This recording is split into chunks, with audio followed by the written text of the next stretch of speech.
سلام. سربازی یک مانع، یه سکوی پرتاب، یا هر چیزی که اسمشو میذاریم، ولی یه چیزیه که سر راه همه ما پسرا هست و باید انجامش بدیم. طبق قوانینی که هست اگه انجامش ندیم شاید بعداً یه مشکلاتی واسمون پیش بیاد. حالا یه سریا یا معاف میشن یا ازش فرار میکنن یا میگن ما بهش احتیاجی نداریم. جاییه که من فیلم هایی رو میذارم از مشکلاتی که سربازا قبل رفتن، بعد رفتن به سربازی، تو دوران ثبت نام، تو دوران آموزشی، تو دورانی که میرن یگاناشون بهشون بر میخورن و نمیدونن چجوری حلشون کنن، کسی نیست راهنماییشون کنه. این مال اون دست از سربازاست.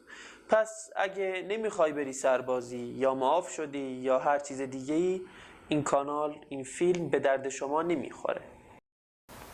این فیلم ها هم دقیقاً برای کسانیه که هیچ کیو ندارن که راهنماییشون کنه، هیچ دوستی ندارن، کسی نیست راهنماییشون کنه، کسی از خانوادهشون تجربه سربازی رفتن نداره و از این قبیل چیزا.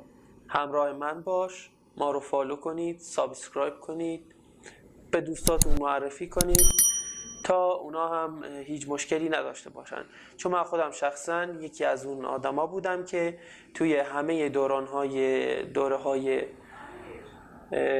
سربازی این مشکلات رو زیاد داشتم و کسی نبود که ازش راهنمایی بگیرم، یا مثلا راهنمایی هایی که بود بروز نبود چون یه سری قانونا تغییر کرده، یه سری چیزا اضافه شده.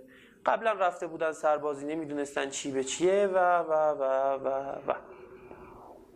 امیدوارم که بتونم راهنمای خوبی برای همتون باشم. موفق باشید.